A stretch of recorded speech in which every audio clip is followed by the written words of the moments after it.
untuk presentasi selama 10 menit maksimal kalau bisa kurang, dan setelah itu lalu kita akan cek kelayakan proposal saudara Imron apakah sudah memenuhi syarat atau tidak. Oleh karena itu mari kita buka acaranya dengan membaca basmalah.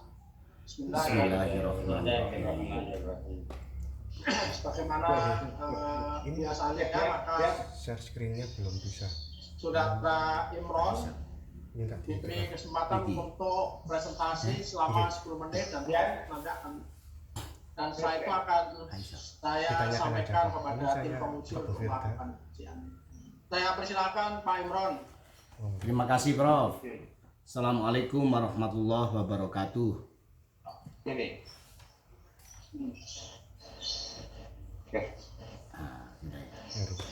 Assalamualaikum warahmatullahi wabarakatuh. Waalaikumsalam warahmatullahi wabarakatuh. Aku gak ketok ono. Kelihatan. Kepada yang terhormat Bapak promotor dan sekaligus ketua ujian proposal pada siang ini, Bapak Profesor Dr. Haji Nursam MSI, dan promotor yang kedua Bapak Profesor Dr.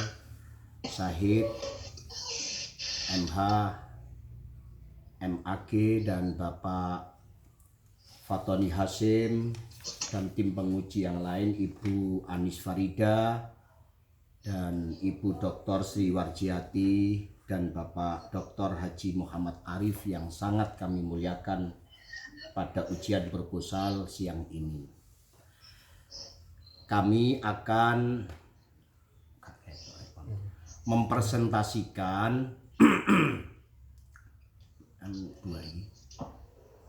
tentang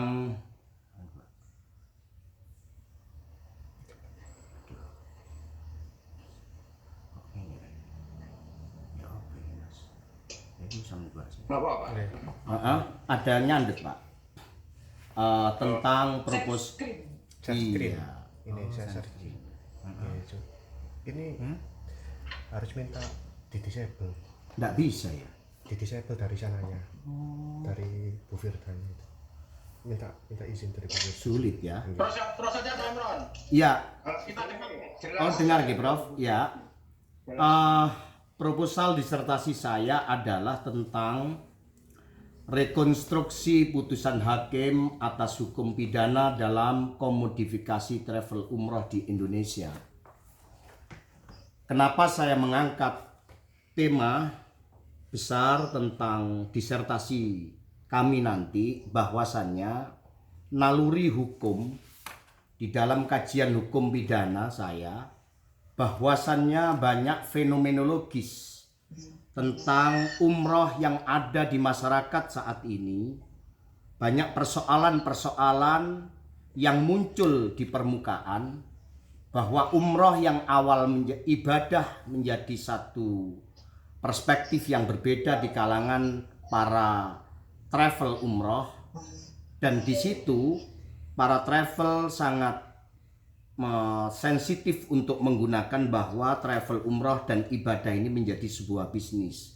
Itulah kemudian banyak persoalan di lapangan yang membuat jamaah akhirnya menjadi dirugikan, dan pemuka agama sekaligus yang menjadi dampak dari travel sebagai penyelenggara umroh. Untuk itu dari sisi inilah sehingga kami mengangkat tentang putusan-putusan hakim yang terkait dengan travel umroh, di mana di dalam putusan hakim yang terkait di dalam pasal 378 di situ adalah pada akhirnya masyarakat menjadi dampak kerugian yang besar, dan dalam tanda kutip travel menjadi untung.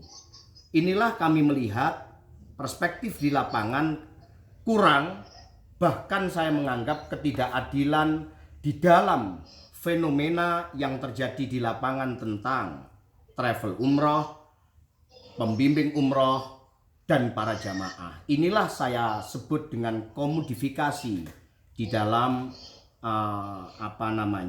disertasi kami akan datang. Untuk itu di dalam kajian-kajian saya secara garis besar itulah naluri kami muncul ketidakadilan dengan pasal 378 itu. Banyak persoalan di lapangan, ternyata opsi-opsi yang dibangun oleh masyarakat rugi itu kalau ini travel banyak membuat dalam tanda kutip mafia-mafia ibadah, maka ini adalah menjadi tanggung jawab kami juga sebagai seorang hukum untuk merekonstruk dari putusan-putusan hakim. Untuk itu subjek hukum yang kami jadikan adalah travel umrohnya, dan objek hukumnya adalah komodifikasi umroh, sebuah perbuatan hukum dan peristiwa hukum. Dan objek penelitian saya nanti adalah salinan putusan hakim dan subjek peneliti saya sendiri, dan di situ ada batasan-batasan penelitian. Dengan beberapa identifikasi di dalam penelitian kami, maka muncul sebuah rumusan masalah besar yang kami tawarkan di situ. Ada 2 rumusan, nanti mungkin barangkali ada masukan dari tim penguji. Yang pertama adalah rumusan tentang apakah pertimbangan putusan hakim atas komodifikasi travel umroh sesuai dengan keadilan hukum. Dan yang kedua, apakah konstruksi hukum komodifikasi travel umroh dalam putusan hakim sesuai dengan logika hukum. 2 rumusan masalah ini yang nantinya akan kami konstruk dari beberapa putusan-putusan hakim. Ada 39 putusan dan hanya 1 putusan yang perdata. Apa bayangan kami nanti di dalam disertasi ini dengan 2 pisau analisa? Yang satu adalah analisa dari teorinya Henkel tentang regulasi positivistik, dan yang kedua menjadi pisau analisa saya adalah teori utilitarianisme yang dibangun oleh Jeremy Bentham. 2 ini nanti akan saya melihat bagaimana konstruksi hukum tentang komodifikasi umroh di dalam pasal 378. Selain 378 yang lain kami tidak membahas, karena disitulah nantinya apakah akan muncul sebuah gagasan-gagasan baru, tetap dipidana dijalankan, tetapi bagaimana jamaah umroh yang dirugikan itu bisa dikembalikan. Karena dalam perspektif hukum pidana tidak bisa untuk pembuktian terbalik dan untuk menyita dari travel penyelenggara ini. Itulah kemudian yang menarik lagi adalah ibadah menjadi bisnis, dan jamaah umroh tidak bisa berangkat tanpa travel, dan travel tidak bisa untuk menyelenggarakan ibadah umroh juga tanpa pembimbing. Dan terkadang pemuka agama juga menjadi sebuah persoalan hukum yang melilit kepada ini. Dan kasus Mojokerto itu banyak. Ternyata sebelum muncul di baru-baru ini yang merugikan sekian miliar jamaahnya, itu kami sudah punya pemikiran seperti itu. Jadi dihebohkan dengan kasus penipuan travel umroh yang mana di situ adalah banyak kerugian-kerugian masyarakat atau jamaah. Itulah barangkali presentasi singkat kami, Prof, di dalam untuk gagasan dalam proposal disertasi kami. Terima kasih. Terima kasih Pak Imron, waktu yang singkat bisa diselesaikan presentasinya, dan saya rasa cukup memadai. Karena ini memang masih baru proposal, maka yang penting saya rasa adalah pengungkapan rumusan masalah, metodologi dan sebagainya nanti kita dalami lebih lanjut. Saya persilakan Pak Fatoni, silakan. Siapa ini profesornya Pak Fatoni? Akan nanti dibantu Pak. Sudah saya masukkan ke mana itu kepegawaian. Awal Agustus diproses. Berita ini bersayang deh. Berita ini. Silakan Pak Fatoni. Baik, assalamualaikum warahmatullahi wabarakatuh. Waalaikumsalam warahmatullahi. Yang terhormat Prof. Mursam sebagai ketua sidang, Prof. Syahid sebagai sekretaris bidang, Ibu Sri Warjiati, Ibu Dewandoko, kemudian Dr. Arif ya, yang kami mengatakan alhamdulillah bahwa Pak Imron Rosadi ini mestinya sudah profesor juga, karena beliau angkatan Prof. Said ya. Ya Allah. Dokter saja belum. Ini masih diuji oleh Pak Judengan. Dokter ini gimana itu? Sudahnya lebih dulu Mas Imron daripada saya. Mestinya duluan Mas Imron ya. Tapi alhamdulillah sudah maju ini ya, sudah maju proposalnya. Tapi walaupun sudah maju proposalnya, kalau nggak dikerjakan ya nggak selesai. Nggih, Ustaz. Nggih. Jadi pakai tenaga kuda larinya nanti. Betul. Ya, ya bisa mengejar Prof. Said ya. Biar sama dengan Prof. Said. Amin. Alhamdulillah bahwa Mas Imron sudah menemukan judul yang menarik menurut saya dan masih aktual, dan itu masalah kasus pada travel umroh itu sudah akan terus terjadi itu. Karena apa? Karena pasal 378 itu tidak mandi. Betul. Kalau hukumannya atau sanksinya hanya 4 tahun penjara itu loh, nanti bisa dibuat bargaining sisa-sisa uang umroh itu di penjara dengan apa, kalapasnya dan lain sebagainya, sehingga ya nggak akan mengakibatkan efek jera itu. Oleh karena itu satu gagasan dari Mas Imron ini untuk merekonstruksi kembali masuk tindak pidana yang digabungkan dengan masalah pidana yang digabungkan dengan masalah perdata atau gimana ya. Tapi hukum positif itu tidak bisa kayaknya itu. Jadi pidana dulu hanya dulu gabung jadi satu atau justifikasi itu masih satu persoalan yang belum pernah terjadi. Tapi itu kalau sebuah tantangan, dianggap sebagai sebuah tantangan untuk identifikasi perdata dan pidana dalam kasus travel komodikasi umrah ini adalah satu kasus yang bagus sih. Nah, cuma saya akan mempertanyakan ini. Hanya 3 soal aja Pak Imron ya. Banyak 3 soal aja. Judulnya itu kan rekonstruksi. Ya.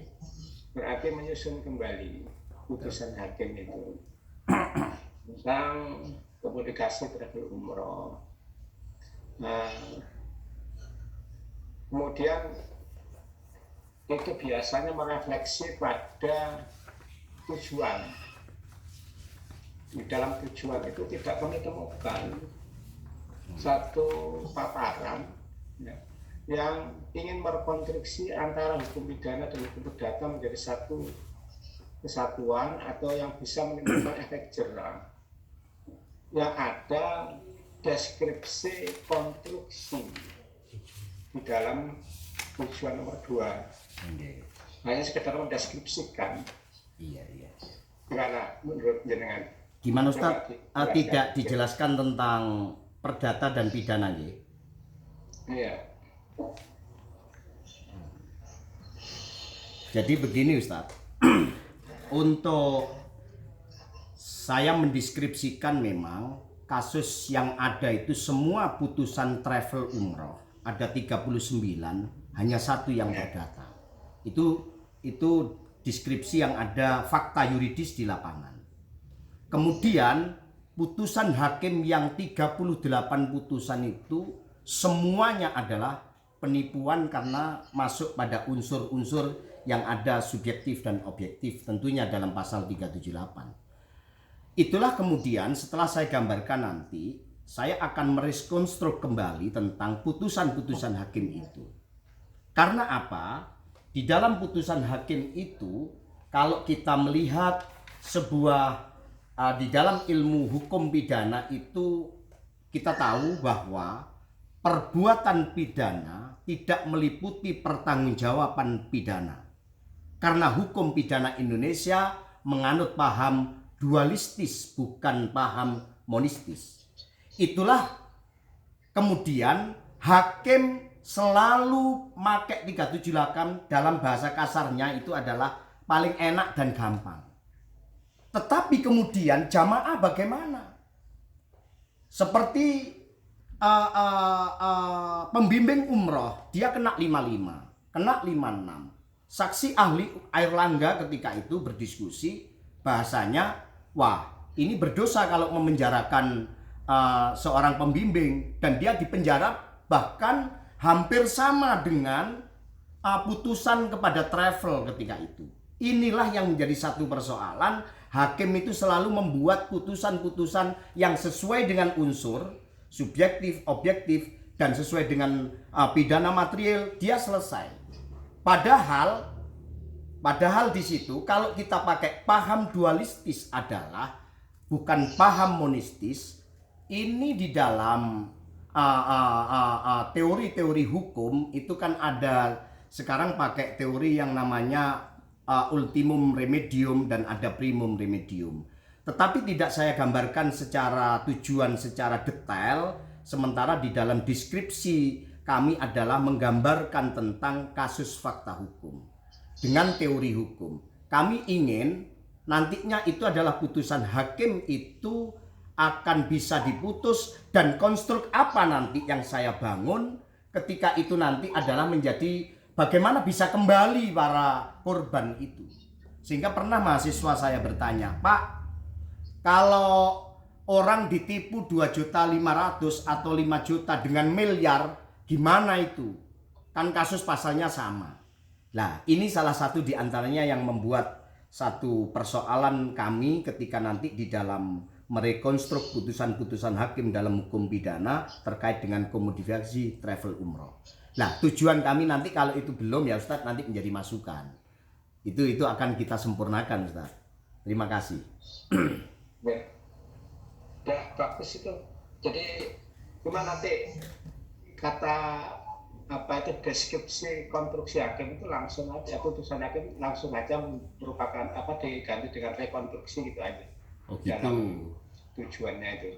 Oh, geng. Ya. Nah, kemudian yang berikutnya adalah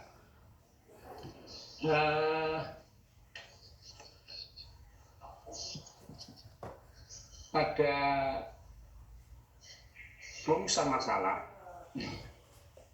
Rumusan masalah itu dengan mempersoalkan kesesuaian putusan hakim dengan keadilan hukumnya. Nah, memang kalau menggunakan pasal 378 itu jauh dari rasa keadilan hukum. Karena cuma 4 tahun.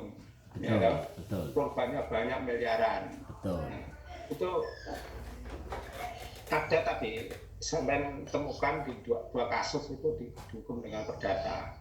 Betul. Ya. Nah ini kesesuaian itu kemudian kalau kita melihat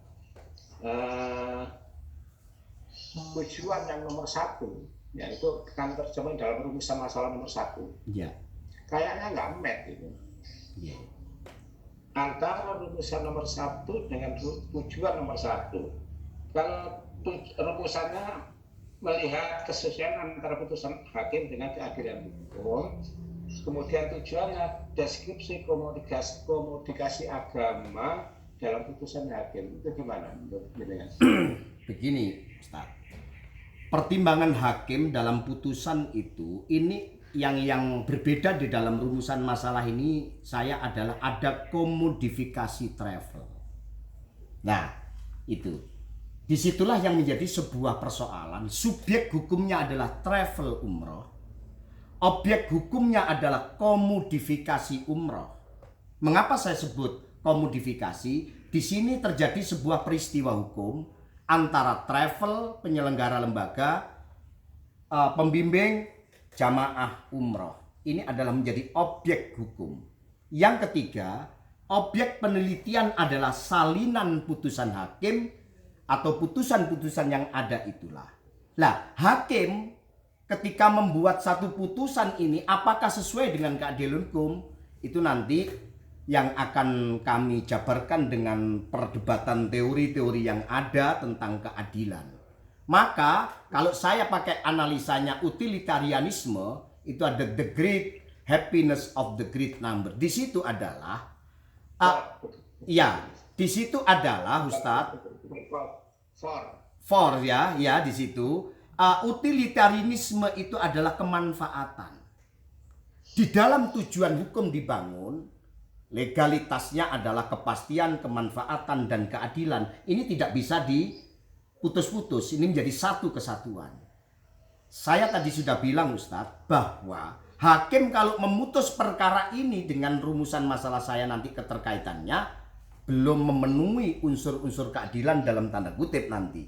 Dan ini saya berharap pemerintah maupun travel umroh nanti akan saya konstruk dan saya bangun di dalam disertasi saya nanti menjadi masukan yang fenomenologis dan konstruktif. Kenapa demikian? Biar tidak dibuat aji mumpung oleh travel. Banyak travel itu hanya dipenjara kalau sudah didesain sedemikian rupa, maka dia dikasih, tadi disebut oleh Ustadz Fatoni bahwa dikasih sekian dia sudah mengendus uangnya di rekening berapa larinya. Dan itu tidak bisa kita uber dengan TPPU karena bukan kejahatan korporasi. Maka disinilah dengan keadilan hukum nanti akan saya lihat dan saya bangun dengan teori utilitarianisme dan dua analisa itu. Barangkali seperti itu kalau keterkaitannya dengan deskripsi nanti akan saya bangun dengan putusan hakim. Hakim memutus seperti penipuan yang kelasnya kecil. Rata-rata itu kalau saya teliti. Karena dibuat mudah. Karena unsur subjektif objektif masuk, hakim selesai. Itulah yang menjadi perdebatan sampai sekarang. Sampai akhirnya di dalam satu teori-teori hukum itu yang dibangun oleh Pompe dengan Mulyatno, dengan Utrecht, itu terjadi perbedaan masalah. Karena masalah itu dibangun, itu ada dua perdebatan. Ada masalah psikologis dan masalah deskriptif normatif, Ustadz. Indonesia pakai masalah deskriptif normatif, psikologis Pompe tidak mau. Maka dari itu karena pembuktian itulah nanti yang akan saya konstruk di dalam disertasi kami nanti ketika harus saya banyak baca referensi terkait dengan keadilan hakim. Mungkin seperti itu Ustadz. Jadi antara rumusan masalah dengan tujuan penelitian. Sudah pantas dari dosen hukum. Sakit lah Ustadz gitu kan. Jadi iya, jadi itu Ustadz. Mulyatno itu kan bilang kesalahan psikologis dengan kesalahan deskriptif. Mulyatno ketika dikukuhkan menjadi guru besar, dia meletakkan kesalahan psikologis yang dibangun oleh Mulyatno. Dia seorang jaksa penuntut umum juga dan UGM ketika pengukuhan guru besar, dia menjadikan kesalahan itu adalah deskriptif normatif. Jadi kesalahan itu artinya begini, ada motif di dalam sebuah perbuatan pidana. Motif apapun itu tidak bisa dipidana tanpa perbuatan, saya juga setuju. Tetapi motif ini juga Simon itu mempertahankan motif tetap ada. Karena Simon itu melihat dengan motif itulah akibatnya terdakwa bisa menjadikan terdakwa itu meringankan atau memberatkan. Itu bahasa motif kalau terminologi kami itu kan mendorong keinginan di dalam jiwa untuk berbuat. Nah, perbuatan kalau kita melihat dari perspektif hukum pidana, perbuatan-perbuatan para tersangka yang menjadi terdakwa itu kan ada motif yang melatar belakangi berbeda-beda. Jadi sangat menarik pertanyaannya Ustadz Hasyim Fatoni dengan rumusan masalah yang terkait dengan tujuan. Jadi pertanyaan itu sudah membedah di dalam ini. Lanjut ini. Saya ini kan Prof. Nur Sam itu sangat teliti untuk itu dan Prof. Syahid juga itu. Wah. Terima kasih Ustadz. Terakhir Pak Imran ya. Terakhir yang ketiga. Bentar. Ya sebentar ini barengan ujian tesis, barengan proposal disertasi Pak. Ya. Nih ada telepon tunggu, diberangkatkan dulu aja Pak Hamid, saya menyusul ya. Ya. Ya, yang terakhir Pak Imron, ya. Saya lihat di dalam proposal jenengan itu ada filsafat hukum Islam atau undang-undang yang akan dilakukan sebagai pembanding ada teori hukum positif baik yang perdata maupun pidana. Nah itu nampak dalam outline di dalam mukadimah atau latar belakang dan juga di dalam paparan yang bagian-bagian akhir itu sistematika pembahasan itu ada. Ya. Akan masukkan filsafat hukum Islam. Betul. Tapi ketika saya meneliti di sistematika itu nggak ada daftar isi sama sekali teori apa atau teori keadilan, filsafat hukum Islam itu. Kok nggak ada sama sekali. Kayaknya kayak yang fokusnya itu pada ini aja. Umrah itu ibadah dan ibadah itu adalah rukun Islam gitu aja ya. Ya teori filsafat hukum Islamnya apa itu yang dipakai itu nanti? Nah ini teori sebenarnya kalau teori di dalam hukum Islamnya itu kami mengambil dari maqasid sebenarnya ke sana. Tapi kami masih sedikit saja Ustadz karena ini masih terbatas di dalam hukum positifnya. Tetapi hukum Islam tetap sebagai menara kembar itu. Dan sementara kalau saya melihat teori-teori dalam hukum Islam itu kalau penipuan itu kan kayaknya tidak ada yang paling pasti ya atau kepastian hukumnya dalam penipuan. Jadi berbeda dengan kejahatan-kejahatan yang lain. Oh gitu ya Ustaz? Ada ya? Gitu. Jadi ya itulah yang saya nanti perlu untuk masukan yang harus. Saya itu ada. Ya. Dan itu yang penting nanti saya masukkan. Tahqiqul adli bainan nas itu adalah maqasidus syariah yang utama. Iya.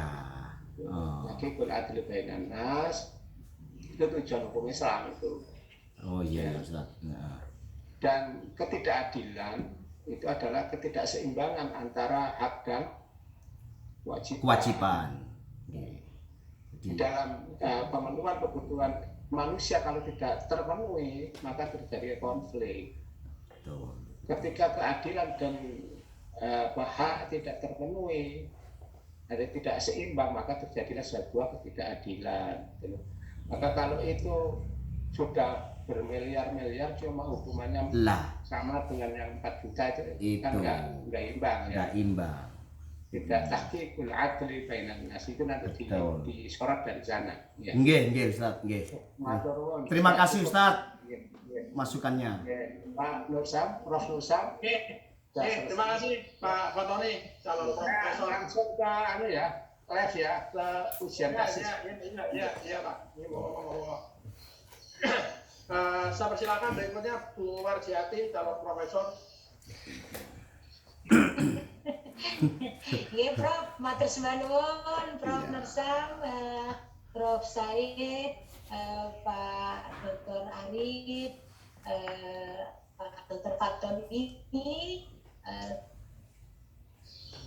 pada Pak Imron Rasadi, saya ucapkan selamat sudah memasuki proposal ya. Ini dari saya. Terima kasih. Setelah saya baca, di lembaran itu memang perubahan dan tambahan dari judul ya. Inggih Bu. Ya, saya ingin konfirmasi aja. Inggih Bu. Dalam latar belakang itu ya, belakang ada beberapa hal yang ingin saya konfirmasi karena ini adalah disertasi. Tentunya apa yang saudara tulis Pak Imron ya. Tentunya harus mengacu pada referensinya banyak yang belum tercantumkan ya. Iya Bu. Mulai halaman itu ya yang halaman 12 sampai itu kan dari data kan ya, dari data mohon dicantumkan sumbernya ya, terkait dengan halaman yang pertama pun juga ya. Oh iya Bu, iya. Karena semua itu kan harus secara akademis ya. Betul. Ini adalah kamunya ya. Diambil dari mana itu iya. Tentang data ada 63 data itu diambil sumber data dari mana terus ada yang perlu di sini mendapatkan penjelasan dari panjenengan terkait dengan apakah rekonstruksi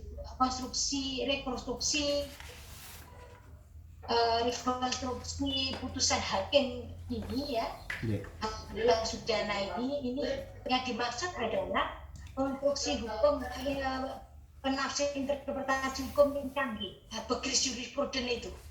Ya. Betul. Jadi Bu. apakah mengacu kepada begris jurispruden interpretasi penafsiran hukum yang canggih dari sebuah aturan hukum itu ya. Jadi arahnya saya kalau kemudian arahnya kepada begris jurispruden atau konstruksi hukum yang canggih, tentunya kan di latar belakang juga harus dimuat terkait dengan latar belakang, karena keadilan hukum, bicara tentang keadilan hukum yang jutil JRBBM itu ya Pak, dalam prakteknya itu kan terjadi antinomi gitu ya, kan antara keduanya mau diwujudkan antara keadilan kepastian. Jadi ini ada problem ketika kemudian itu diimplementasikan, pasti kalau kemudian itu menurut dan kalau satu sisi kemudian ditonjolkan, pasti yang lainnya itu akan kalau kemudian keadilan hukum yang ingin diwujudkan dalam komoditas ini, tentunya kan soal yang muncul yang nanti itu harus belakangan dijelaskan tentang keadilan hukum sebagaimana yang diatur ini kan dengan kepastian hukum. Jadi perlu ditekankan di situ masih yang di dalam kaitan konstruksi hukum, mohon informasinya biar saya kemudian bisa memahami apa yang Imron maksudkan terkait konstruksi pemikiran ini. Iya. Pak Imron, monggo. Iya Bu. Jangan putus-putus. Dapatkan apa gambar debat atau sampai terkait pemikiran hitam di cerita itu. Betul Bu. Nggih. Nyambung Pak Imron, begini Pak Imron. Ini iya agak putus-putus Ustaz, Prof. Ini enggak nyambung Pak Imron. Jadi begini, kalau dalam sosiologi itu ada namanya teori konstruksi sosial. Ya. Itu yang dikembangkan Peter L. Berger. Ya. Mengakomodasi teorinya Max Weber sama Durkheim. Ya. Ya toh?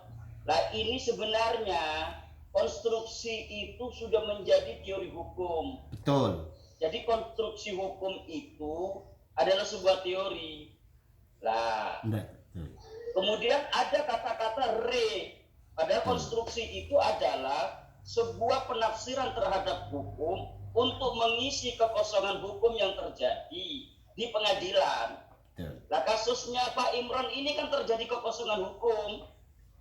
Jadi keputusan yang dibuat tidak menyangkut perdata, tapi yang diputus adalah pidananya, penipuan.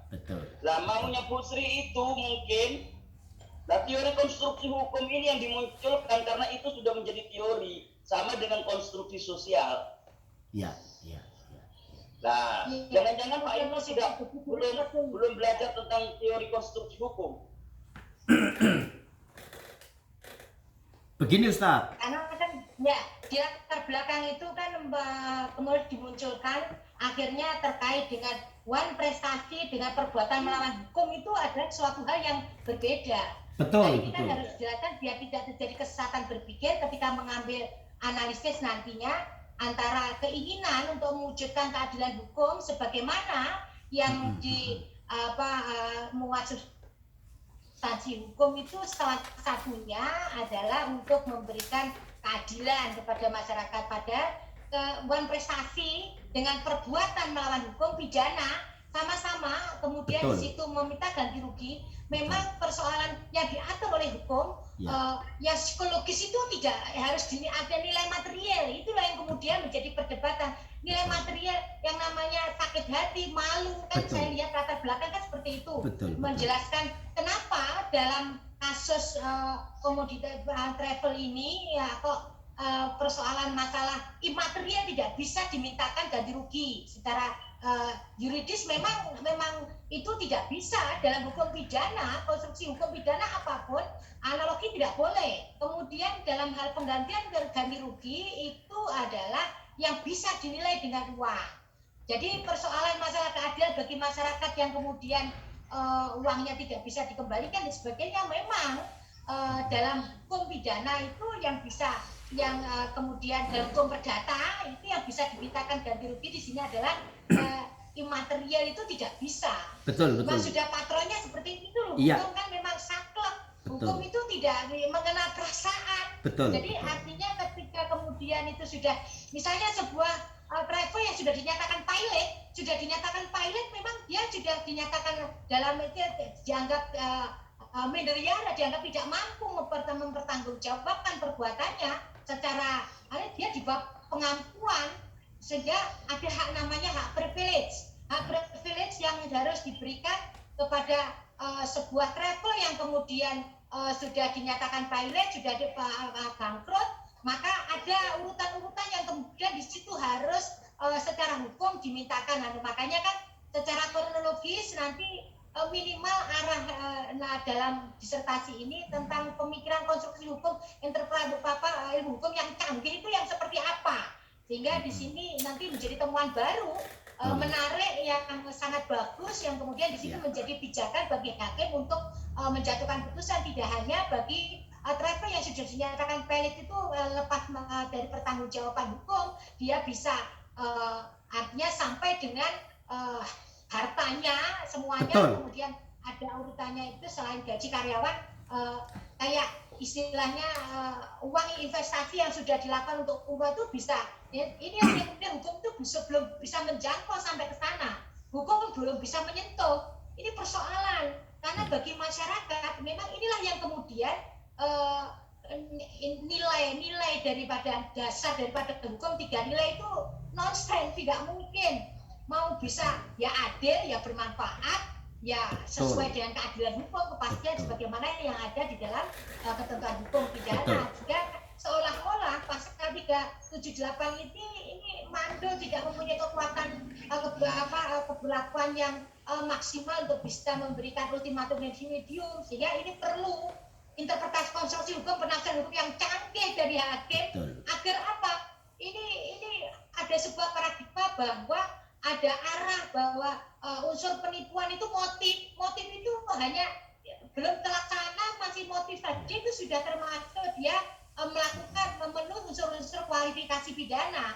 Padahal ini masih hanya tergerak motif, mau belum melaksanakan penipuan, masih mau melakukan penipuan, terbesit dalam pikirannya dia motif mau melakukan penipuan itu sudah memenuhi unsur kualifikasi tidak pidana. Sehingga masukan saya terkait ini, jadi mohon diperjelas arahnya konstruksi, apakah konstruksi hukum sebagaimana disampaikan Prof. Sahid tadi, ini yang menjadi background agar kemudian nanti penafsiran hukum yang canggih yang seperti apa yang penulis yang panjenengan temukan dalam kaitannya kasus, ada sekitar 39 kasus terhadap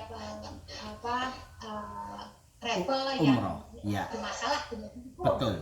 Ini bisa memberikan nilai keadilan hukumnya itu adalah tidak hanya di sini memberikan nilai bermanfaat saja bagi masyarakat, tapi juga benar-benar di sini bisa orang bisa mendapatkan keadilan. Ini menariknya di situ. Maaf saya cuma membaca dari isi latar belakang itu, memang seolah-olah pergerakan bahwa dalam kaitannya dengan teori komunikasi umroh ini kaitannya dengan kerugian pada prestasi, ya, perbuatan melawan hukum, perbuatan PMH, perbuatan melawan hukum pidana dengan hukum perdata, ini adalah 2 hal yang berbeda, tidak sama. Nah, artinya kalau perbuatan melawan hukum dalam perdata itu kan memang semua tidak adanya sebuah perjanjian dahulu, tidak diawali dengan sebuah dasar hukumnya juga berbeda.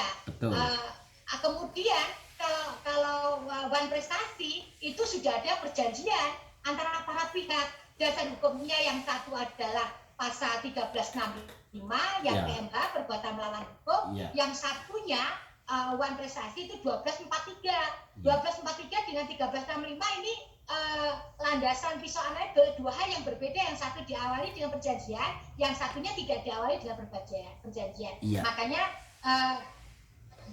kerugian akibat ini halaman 8 menikah ya. Halaman 8. Kerugian akibat komunikasi umroh dapat berupa material maupun ini harus dijelaskan bahwa